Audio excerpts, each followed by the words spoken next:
Hello Airsoft World, my name's K9. Welcome to Howling with the Pack. With me today is Bam Bam and Draco.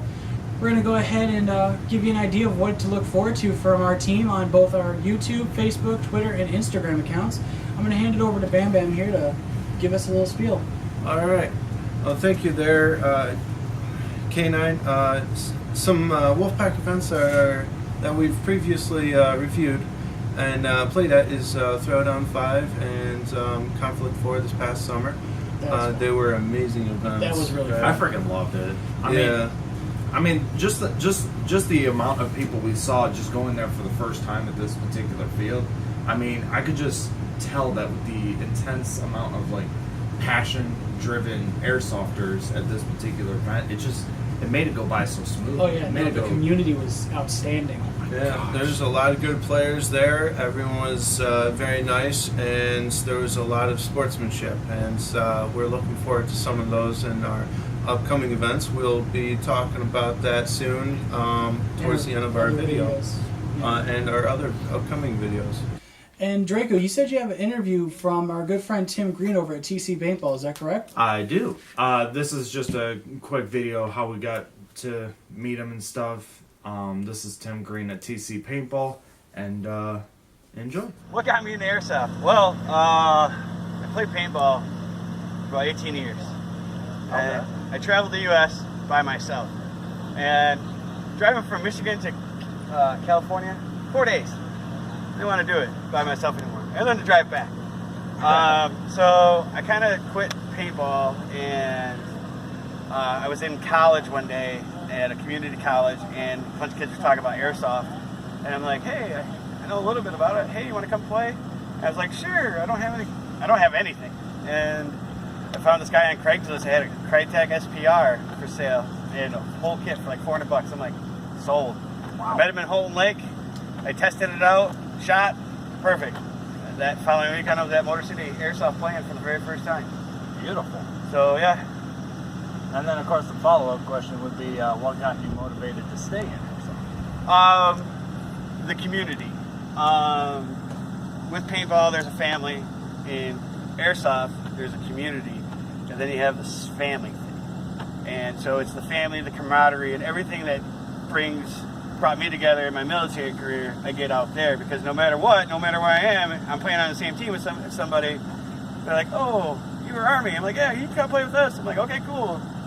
So it works, you know. So like veterans end up sticking together, and we ended up I ended up throwing in with the 14th LID, and then I ended up playing alongside the Michigan Minutemen, two great veteran teams. Their company commanders are all veterans. So fortunately, I fell in with the group of guys that kind of knew what was going on, and that's how it did. So if you were to join a Milson team, or if you're already on one, what kind of a role would you like to play in this? I am part of the cadre, the leadership of the 14th LID. So I end up taking a leadership role. And this last season, I've been fortunate enough to be commander for two large events. I do remember Conflict 4. Conflict 4. That was a lot of fun. I was Conflict 5 next year. Yes, Conflict 5. Rebel team. Rebels. So being the Conflict 4 company commander for Rebel team, pulling out the win after 3 years was amazing. And then following that, I ended up being in a three-sided fight with two other veterans for Harstrike Milson. All the way in Missouri. I went and played at their decommissioned Nike base there. Oh, beautiful.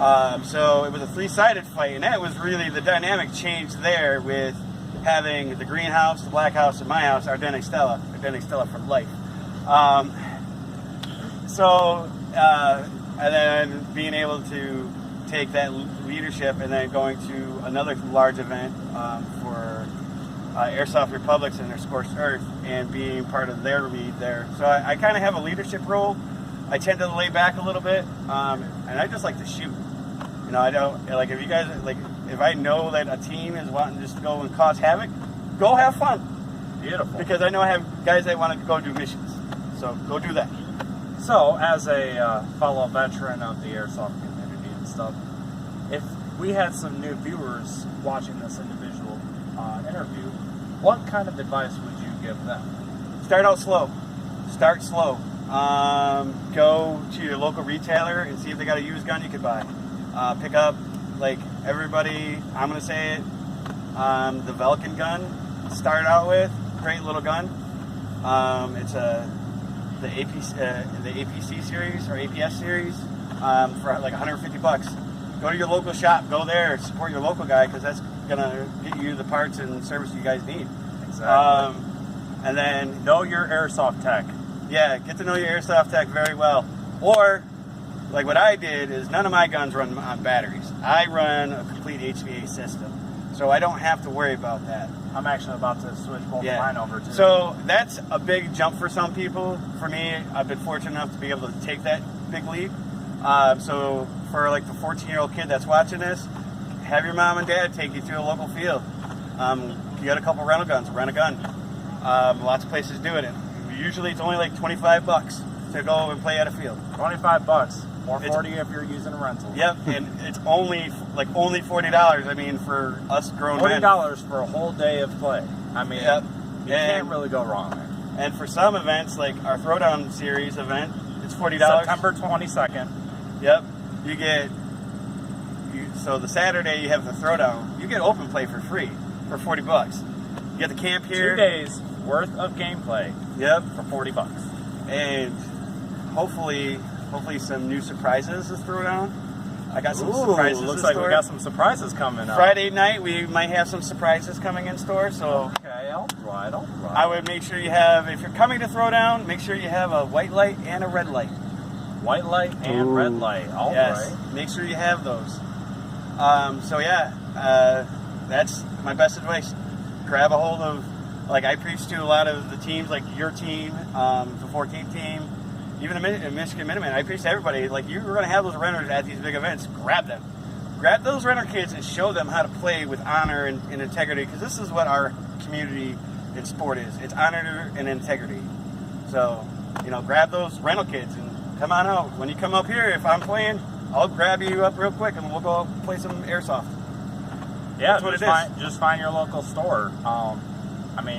We have fields towards the Detroit side. You got No Limits in Taylor. You've got Hell Survivors in Hell, Michigan. You've got Motor City in Clinton Township. You've got T.C Paintball right here in Traverse City, Grand Rapids, and Lansing. But the northern field in Coatmish is the only one with a Humvee that we take people out on. And now we have a trailer. Trailer. Humvee's not here. Unfortunately, it's at the main store. So other than that, yeah, we are open. We post our open play schedule at the TC. If you go to TCP, go to their webpage. Kind of looks like this, but the state of Michigan. Go there. Click Traverse City. You can see our paintball and airsoft schedule. So, and it's not for, as long as you're 10 years old and up, you're good to go. Come on out and play. And bring friends. Bring your friend. That's going to be next season. We're going to do a Bring Your Friend special. Alrighty. All right. Yep. Well, any questions you have for us? Not really. Alrighty. Well, thank you for talking with us. All right, welcome back from that interview that we did with Draco and Tim. And now we're just going to talk about a little bit more about Throwdown 6 on the 22nd. Some new things that are going to pop up in the field, and we're actually really excited about that. Another thing, too, that is really exciting is our team is going to now be on the green team. Now, my question with that, though, is do you need specific camouflage to be on the green team this year? Because I know there have been some issues last Milsim there that were a little problematic. That is an excellent question. Talking with Tim, we are actually going to be marked for this event, but for future events, we are definitely going to have green camo, and it's going to require like different camo than tan. It's instead of multicam, it's going to be like forest green or woodland. Or kind of even like what we got back here behind us, something like that. like this, or even like civvies, I think. Yeah, will civvies work. is a good idea, especially for those players who are a little bit on a budget right now. I know I was like one at one point, but honestly, cargo pants, t-shirt, best civvy gear you could ever get because it blends in surprisingly well. Right. Yeah, we could probably do that. Yeah. Figure it'd probably be cheaper. And most of these places, when they refer to green team, a lot of times they do end up saying green team or civvies Yeah. on the same team. So Yeah. you could literally go either way. Oh yeah. But And so yeah, some of the changes to the field we are very, very excited about. There's some new changes that we have not even previewed yet, and so we are looking forward to some of that changes. Some of the players, we hope that they keep up their good spirits, and we all have a good time. What are your thoughts, Draco? Honestly, I think it's just going to be amazing. Just like how the first one was. I know that there were some minor flaws and stuff, but a lot of those things that happened at Throwdown 5 was a little bit more, individual, smaller, minor Stuff problems couldn't really be rather controlled. than something that couldn't be avoided. Yeah. So as long as we can not approach those same exact situations, we should be perfectly fine. And honestly, it sounds like it's just going to be another, blast at playing airsoft. I do have to agree. Unfortunately, with me not being able to be there this year, I don't get to see all the new features, which really bums me out a little bit. But one thing I did hear for all you LMG gunners out there, represent the heavies. Yeah, The castle is getting a nice little LMG support towers now. a nice little pivot yeah. stand or So something like that. You can mount it up. Getting some revisions done to it, and Oh, so that's gonna be beautiful. instead of it being a all-around even wall on the corners, there's going to be built-up walls for LMG gunners to actually do their job and be able to defend the fort. And for us snipers, who's going to be picking off targets that the LMGs miss? We don't miss. LMGs. Hey, all you guys are they doing don't up miss. there is just they're I just mean- spraying and praying. That's If I'm we going to be don't- honest, We okay? don't miss, though. It's a lot of BBs going through the Sorry, turret. guys. You're always hitting like every other object aside but, from the people and stuff. Those LMGs got to watch out for those grenadiers, though. Those grenadiers can lob those. Yeah, you don't shells. sit here and make stuff explode all the time. yeah. Good grief. Just, hey, watch out for the rockets, though. You think grenades are bad. Rockets, they take out an entire building. Yeah, I mean, those screw rockets that. have long range. Oh, my God. That's all the time we have today, but remember, I'm K9, I'm Bam Bam. And I'm Draco. and remember to keep up with the pack.